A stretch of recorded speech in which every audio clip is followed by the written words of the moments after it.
Welcome to the Real Freedom Podcast, where we inspire you to pursue your passion to gain time and financial freedom through opportunities in real estate. I'm your host, Mike Swenson. Let's get some real freedom together.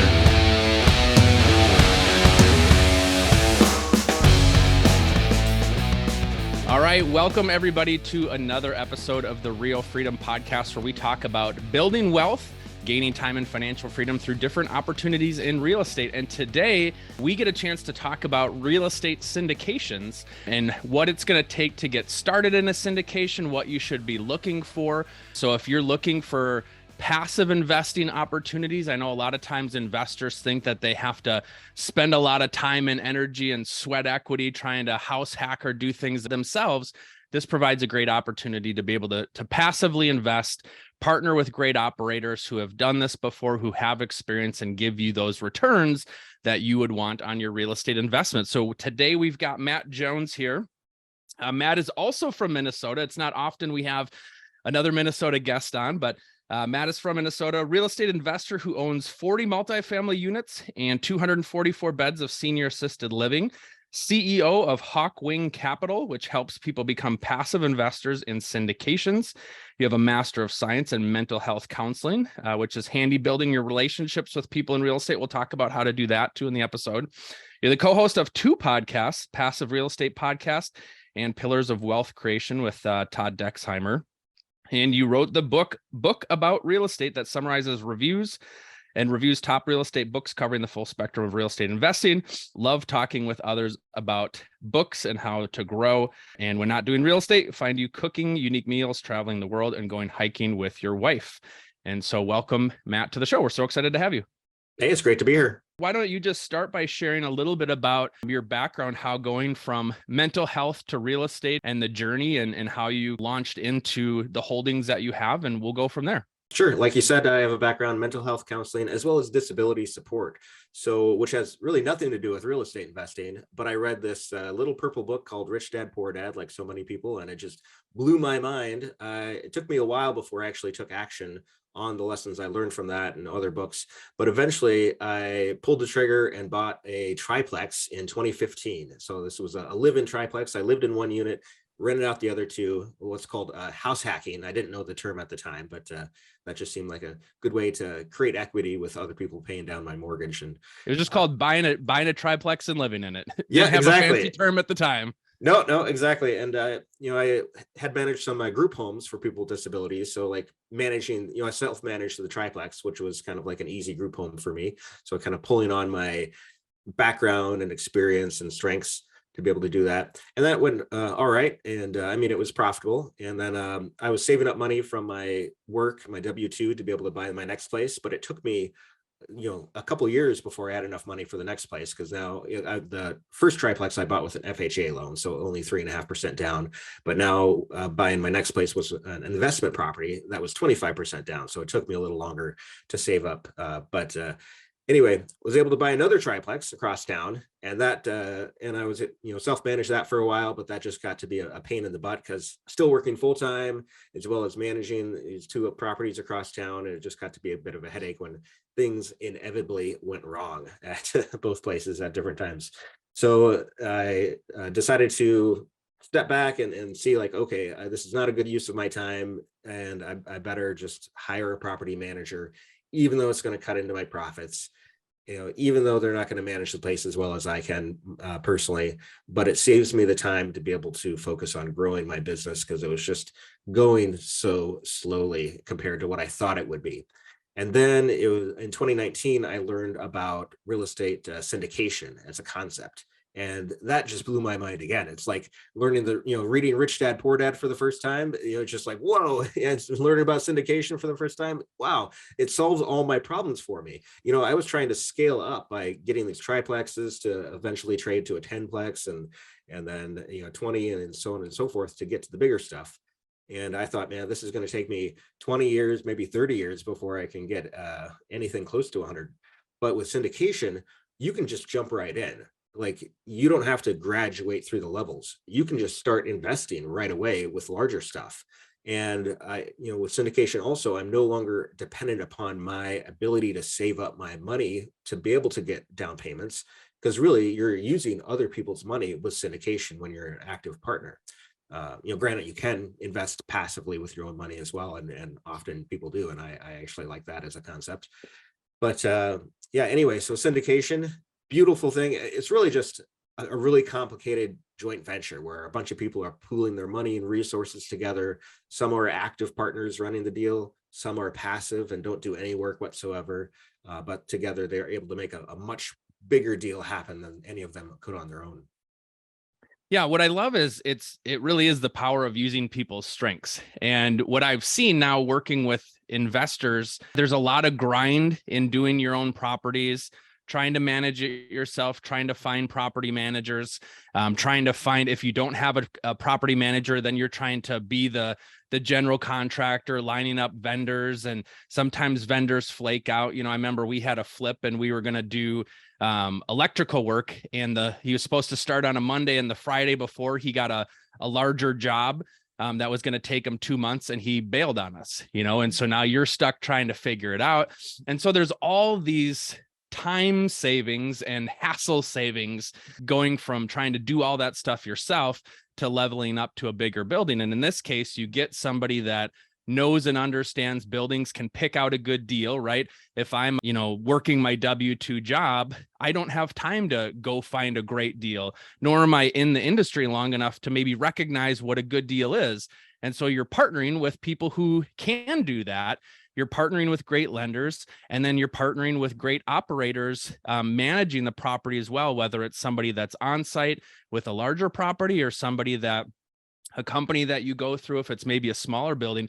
And so everybody gets to bring their best gifts, and you get to bring your money and have that utilized well, versus, like you said, trying to go through the hassle of, do I have enough to save for this building, or do I have enough to be able to scale up to the next building? You could just put what you have into that deal, and then when the next deal comes along, you can either take that and roll it in a 1031 exchange, or take whatever other chunk of money that you have and put it into a different deal. So it kind of solves a lot of problems at the same time. Yep, exactly. Yeah, and well, you mentioned 1031. You can 1031 into a real estate syndication. There's specific rules and it has to be set up correctly, but it is certainly possible to do that too. So talk about some of these syndications. So for somebody that isn't familiar with it, maybe this is their first time listening to the podcast and they haven't heard, or they haven't, heard the term syndication, just kind of go through just the basics really quick for somebody of how that works. Okay, yeah, so there's two sides to it with investors. There's the general partnership or sponsor or operator, interchangeable terms. And there's the limited partners or passive investors. And so the general partners, they, sometimes it's one person for a smaller deal, or it'll be a team of people for a bigger deal.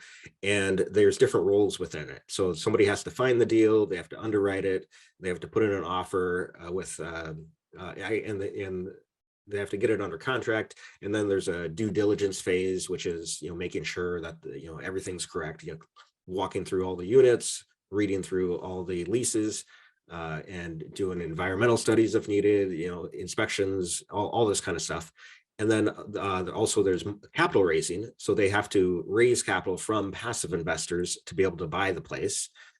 So generally there's going to be like a 25% down payment, plus whatever cost there would be for renovations if you're doing a kind of a value add play, renovating the units, making them nicer, and then being able to rent them out for more as a result. You also want to see things like, are the utilities cost effective? Maybe making the place greener is going to improve your profits, because it's not always a matter of when you're looking at a property, seeing how you can raise rents and make more money. Sometimes the easiest thing to do is to decrease expenses, whenever you can, like, renegotiate contracts with lawn care and stuff like that.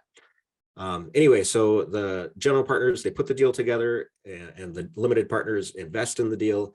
And usually it's around a 30% to 70% split on the profits overall. So general partners will get about 30%, the limited partners get about 70%. And it's the profits are paid to the investors, the passive investors through a preferred equity, or like, so generally it's maybe around 6 to 8% or so of whatever they invested per year that they would get before the general partners get profits. And then there's a split after that. So like, usually the limited partners are going to get a bigger chunk and general partners get more. So this kind of incentivizes the general partners to do a better job with running the property. Mm-hmm. And there'll be like a hold period, something, depending on the general partner, they'll have this in the plan beforehand before investors decide to invest, whether they're planning to hold it for like 3 years or 7 years or 10 years or however long. Granted, like if, somebody came up and was offering a deal, to buy the place for too good of a price, and, they might sell early, which definitely happens sometimes. It's happened a lot over the past few years. But also the general partner can also decide to like hold on to the property for longer if times get tough. Because I mean, really with real estate, if you can hold on to a property for longer, then you're going to make money in the long term.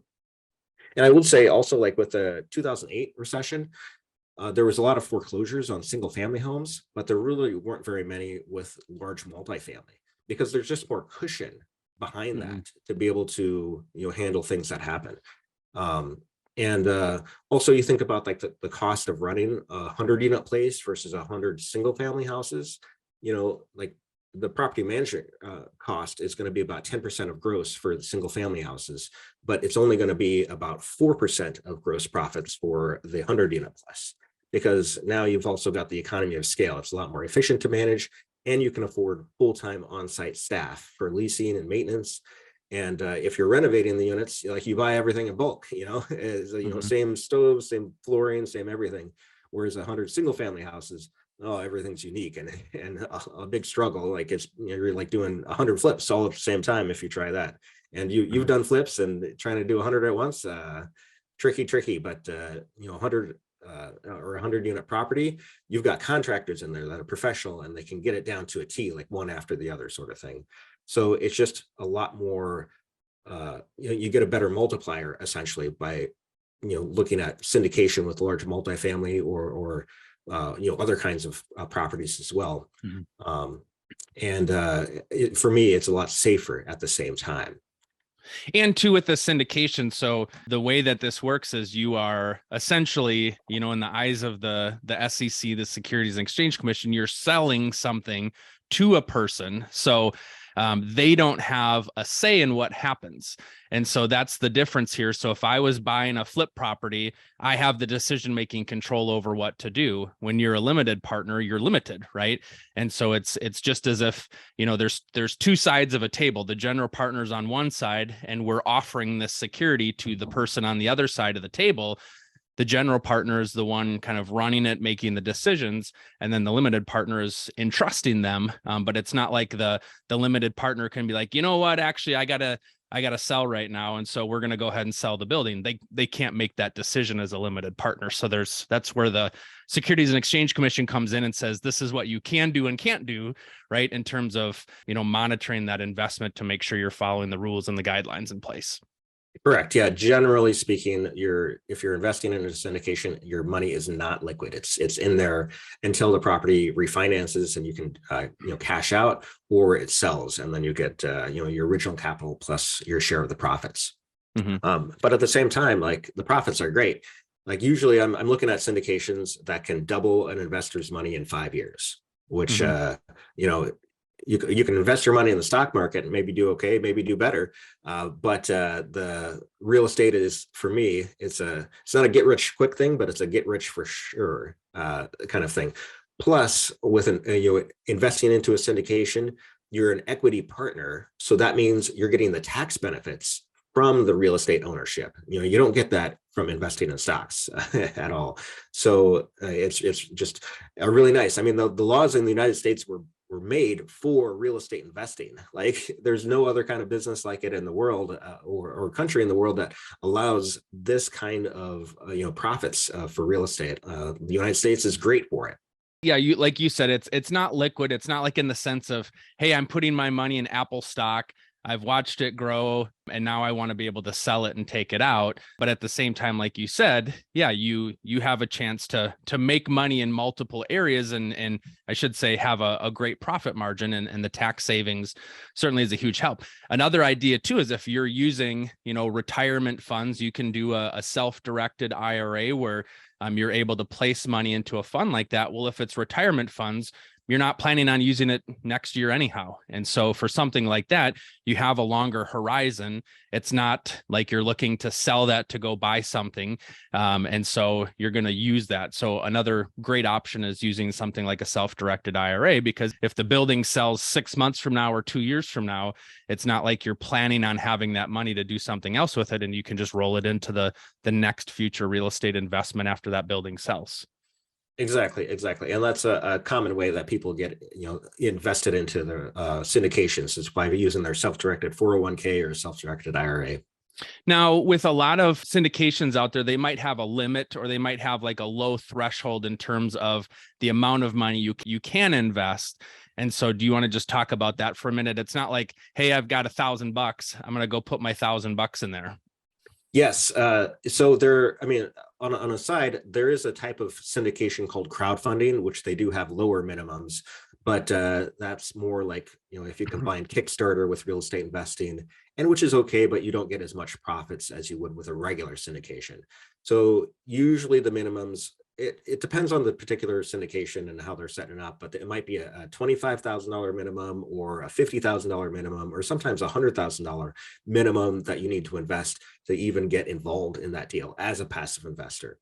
And the syndication sponsor could potentially make exceptions for their dad or something like that if they wanted, but it's usually you want to do at least the minimum, because you think if you're raising $1 million and your minimum is $1,000 for an investor, how many investors do you got to raise money from to be able to get to that $1 million? Like versus 1,000. Like, yeah, exactly. So whereas if it's you have a $50,000 minimum for that $1 million, now it's only 20 investors that you need to get. So that's a lot more manageable from an administrative side. And plus, you don't want to take somebody's like last $50,000 anyway, so you want to only take it from either accredited investors or sophisticated investors that, they could potentially lose the money if worse comes to worse. Because nothing's guaranteed, of course, with anything. But although I would say real estate is pretty close, as close as you can get. As long as the operator, the person who's running the syndication, knows what they're doing. Yeah, and that's another guideline too for people that might not know. They have an income limit, what's called an accredited investor. There's an income guideline, a net worth guideline, and yeah, it's meant in theory to be able to protect the person thinking, well, if I have X number of dollars I'm making every year, X number of net worth, I'm not going to be swindled into something that maybe I don't understand. And so there's a guideline there, depending on which type of fund you set up, whether you allow accredited investors or not. But yeah, so that's another story for another day. So yeah, fair enough. We can definitely get into the weeds with all this, but yeah. So now that we've kind of gone through the basics there, talk through, as you've been working with different operators, as you've been looking at different deals, you have a network of investors that you've been working with. Talk through what you've learned over these last couple of years about, maybe good investments, whether it's locations, types of investments, types of operators. What are you looking for? What would you advise people to look for when pursuing syndications? Well, there are a million different ways to invest in real estate, and you can make money with all of them. So my advice would be to explore the different ways, the different asset classes, the different markets, and decide for yourself what makes the most sense for you and your investment goals and your risk tolerance. I guess that's why I wrote my book called Book About Real Estate that you mentioned. It's meant to help people explore the different types of asset classes and things to decide like which one is going to be the right for them, and just stick to that one. So for me, anyway, I personally like multifamily and senior assisted living. Multifamily is kind of my bread and butter. It makes sense. Like people are always going to need a place to live. Usually renting is more affordable than buying a house, certainly right now. And the population of the United States is only going to continue to grow over the decades. So there's going to be a constant need for multifamily housing. And then senior assisted living is great right now because there's what we're calling a silver tsunami, the incoming flux of baby boomers that are just about at that point where they need that extra level of care from assisted living and then memory care and that sort of stuff. So, and the number of units right now are not near what there need to be at 10 years from now to cover that. So anyway, any assisted living that you buy right now, as long as it's run right, is going to do well. And I guess another lesson when it comes to syndications, the person who's in charge of it, that's in the general partnership, matters more than the deal itself, matters more than the location, matters more than the business plan, because the person who's in charge, if they are experienced, they've been through trials and tribulations before, they've taken deals full cycle from buying to selling, and they've done, you've provided a certain return rate for their investors in the past, those are strong indicators that they're going to do well in the future.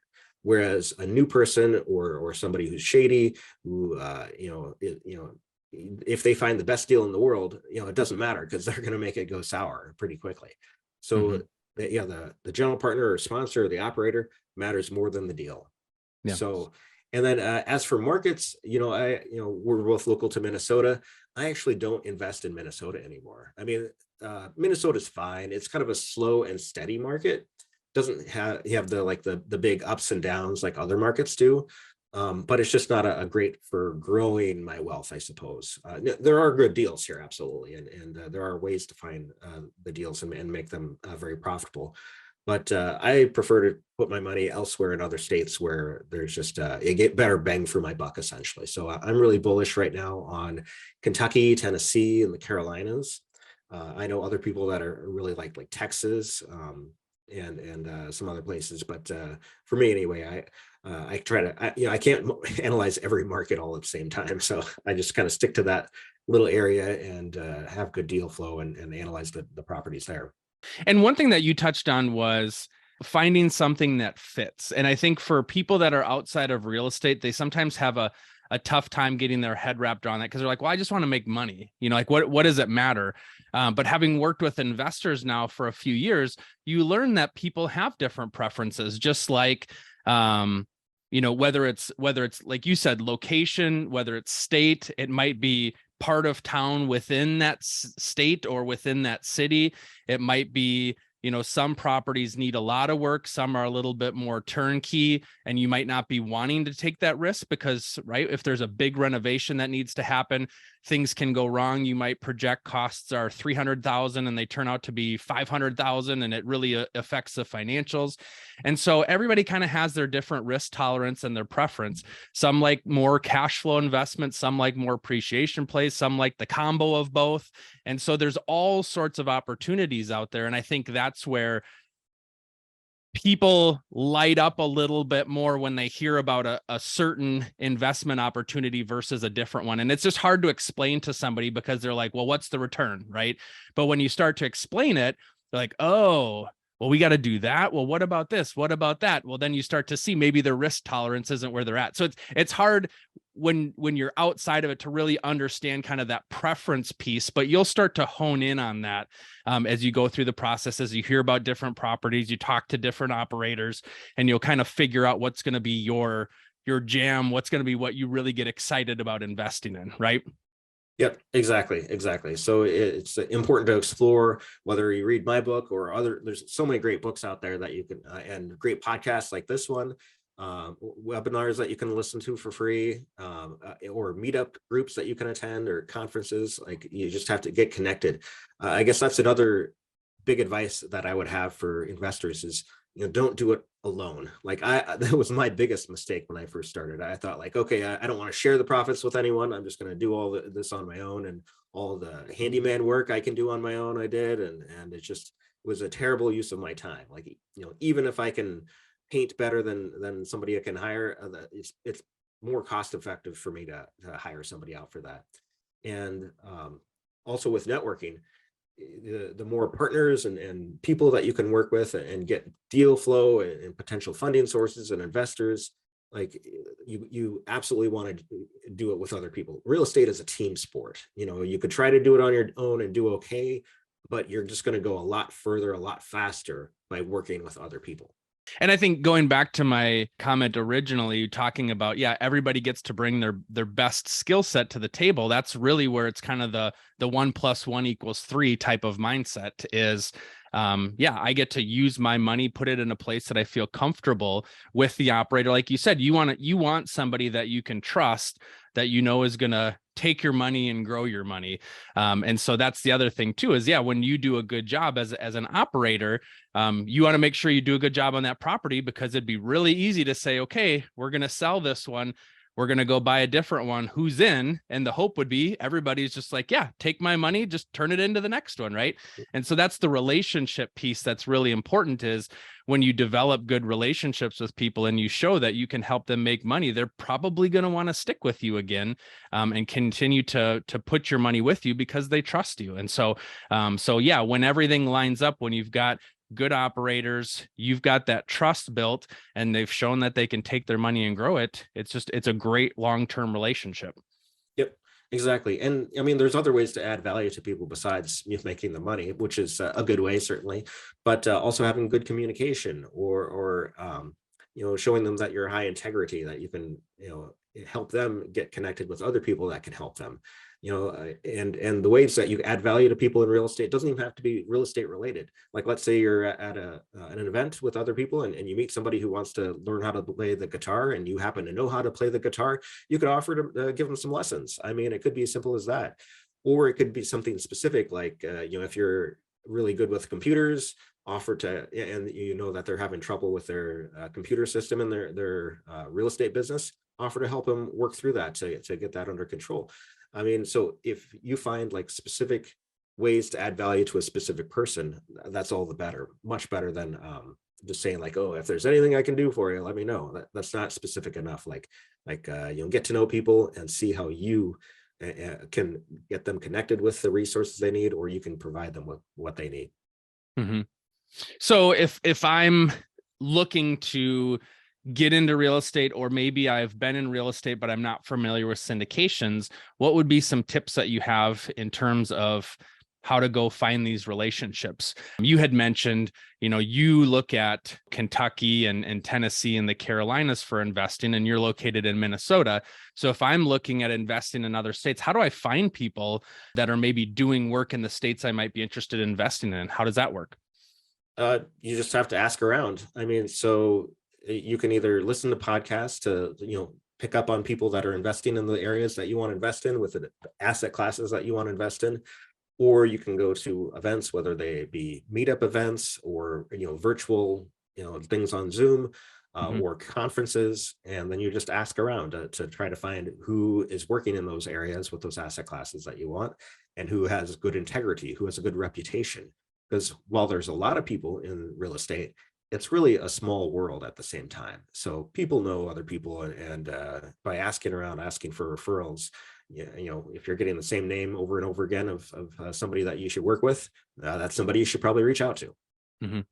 It's kind of like, what is it? The 6 degrees of Kevin Bacon, right? Where everybody's, 6 people away from being able to relate to Kevin Bacon in some way. It's kind of like that. Once you start to ask around, you probably can start to put the pieces together pretty quickly by either networking events, going to conferences, or even just asking people. I know we had met previously and just said, hey, who else do you know? And it's just asking those types of questions, and you start to connect to relationships, reach out to new and different people, and you can kind of get where you need to go pretty quick. But that's the interesting thing about syndications. It's not like, you just Google, hey, who's buying, you could probably find some stuff by Googling, but it's a relationship business too. You want to be able to vet those people out. So it's going to take a little bit of relationship time, asking people, networking with people to figure out who you want to put your trust with your money in when you're looking to invest in those syndications. Exactly. And actually, one thing I'm working on to make this easier for investors is I'm creating a real estate investment fund, which will invest into syndications. So essentially, I'll represent my pool of investors, and then I'll go to the syndicators, or the general partners who I already know are excellent and finding good deals, and say like, hey, I've got this big chunk of money for my investors. if you want this invested into your next deal, then you need to give us a little better rate of return than you're giving the $50,000 minimum investors. With my pool of investors, we've got better buying power. And so then I can share those extra profits with my investors. That way, my investors, they don't have to try to figure out like who's who in the business world or what's what with the deals, because I'm already finding and vetting the syndication sponsors as well as the deals. And so they're actually also doing better through me, through the investment fund, than they would separately on their own, directly investing in syndications. Plus, they're still getting the tax benefits because it's still an equity investment. Right. Another way to take advantage of your network and the relationships you built. It's like, hey, I know Matt. I know Matt's a great guy and I trust him. You're not the one necessarily finding the deal in North Carolina. No, you could, but if you know the people that are doing the deals there too, it's just one more relationship where, yeah, I don't have to go find all those people myself. If I know you, I trust you, you're going to do a good job. Boom, you can put me into some great funds because you have those relationships, because you're in that world every day. Exactly. It's a win for everybody, really. It's a win for my investors because they're getting better rate of returns and they have less hassle. It's a win for me. I'm making some money off of it. And it's a win for the syndication sponsors because it's making it easier for them to get the capital raise under control for their property. Right. So then they get to focus on the due diligence, making sure everything lines up, the negotiations, making sure the property management's taken care of, figuring out what repairs need to be done. So they have to do all that plus raise the money. You can come in and say, hey, I'll take this piece of the pie here. That takes a lot off of their plate and allows them to focus on making sure this deal is a good deal. So yeah, like you said, everybody wins. Thank you so much for coming on and sharing. We covered a lot. And so I'm thankful for you and the knowledge that you have. For people that want to reach out to you with your book, your podcast, learning in more about syndications, how can they get a hold of you? Well, they can either go to my website, hawkwingcapital.com, and through there they can download a free chapter from my book. Or if they want to just email me directly, feel free at matt@hawkwingcapital.com. Awesome. Thank you so much, Matt, for coming on the show. We appreciate it. Thanks. It was great to meet you.